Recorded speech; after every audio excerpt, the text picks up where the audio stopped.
Your time is up. I'll now move on to the Ontario Alliance to End Homelessness. If you would please state your name and begin your 7 minutes, please. Thank you. My name is Jennifer Van Gennip, and I am the co-chair of the Ontario Alliance to End Homelessness. On behalf of the Alliance, I wish to thank the Standing Committee for allowing me to be here today to share our perspective on Bill 23. As an Alliance to End Homelessness, we are focusing our comments on how Bill 23 will and will not increase affordable housing stock and help us realize the right to housing. We approach any housing policy through an equity lens. Housing is a human right recognized in international treaties since 1948, but more recently encoded in Canadian law in 2019. This does not mean that governments are required to end homelessness overnight or give everyone their own house, but it does require governments to work as quickly as reasonable towards safe and affordable housing for all through their policy and budgeting decisions. That is the lens that we bring to Bill 23. Is this piece of legislation moving us closer to housing for all? Our analysis is that it does not. While more homes will likely get built, and there are some concessions for nonprofit developments that may make more projects financially viable, as my colleagues have already referenced, affordability is not adequately addressed and in some cases is even undermined. It reads a bit like a panicked attempt to meet a quantitative goal by removing the rules, when what we should be doing collectively is doubling down on evidence-based, smart growth principles with both quantitative and qualitative metrics through a rights-based lens. I will focus on 4 concerns and recommended changes that would help reorient this bill toward the creation of affordable housing. Our first concern is that lowering the cost of creating housing does not equal lower housing prices. The Association of Municipalities Ontario notes that development charges account for between 5 and 7% of the price of a new home. A study by the Royal Bank and Pembina Institute concluded that the increase in development charges accounts for only a small fraction of the increase we see in home prices. The evidence does not support the theory that reductions in development charges are passed on to home buyers. The City of Ottawa has experimented with this and did not see price reductions. AMO also points out that in the GTA, at the border of 2 municipalities with different DC rates, the municipality with lower DCs had higher housing prices. I'm sure there are examples across Southern Ontario. This is, of course, because housing prices are determined largely by what the market will bear, not by the cost of building. We see this on a more micro level with second suites. Where I live and work in Simcoe County, the number of unsubsidized second suites that can be counted as affordable has dropped from 90% to 25% in the last decade. Subsidized suites are capped at average market rent. Unsubsidized suites are not, and therefore rent at whatever people are willing to pay. Our recommendation is that any building costs subsidized through reduced development charges should be paired with requirements that reductions are reflected in the price to buyers and renters. Our second concern is that the new 5% affordable housing target undermines the higher targets set now by many municipalities.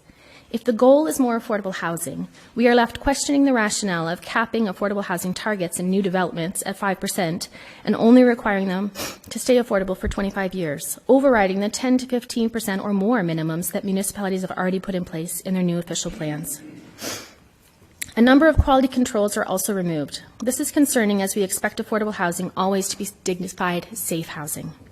My local alliance worked with the City of Barrie for 2 years through the drafting process to help make sure that ROP had a target of 15% affordable housing in new developments. As I told them regularly, good city planning includes housing options across the full income spectrum of the people who call that city home. The current definition of affordable housing in Ontario's PPS has a much higher threshold than most people think.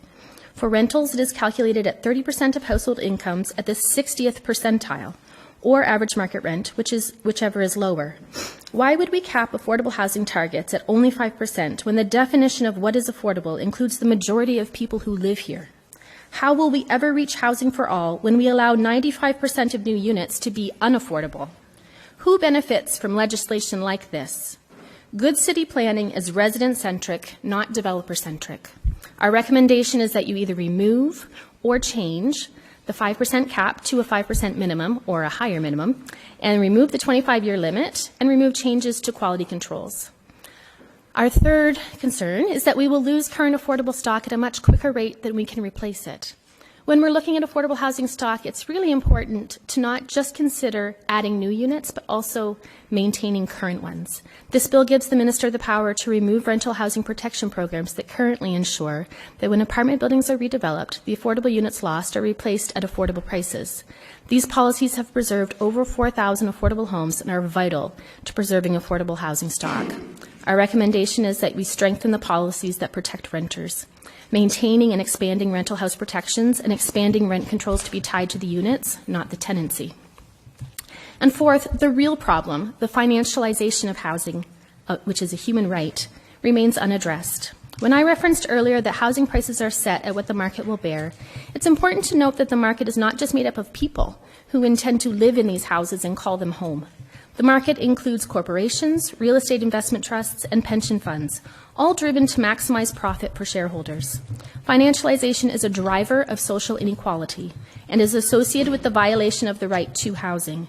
It has contributed to house price growth that is delinked from wage growth.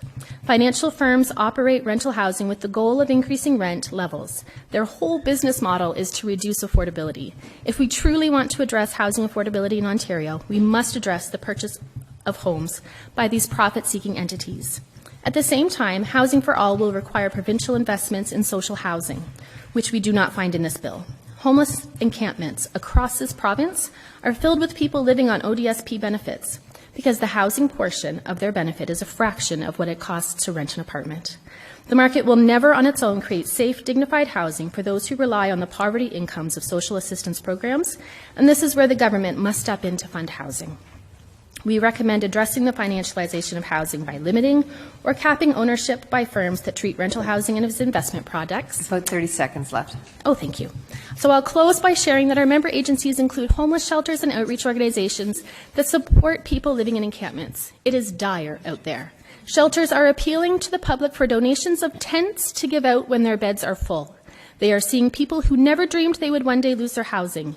People who have worked their whole life, recently evicted, terrified, being handed a tent and given advice on where to pitch it to avoid police and bylaw officers.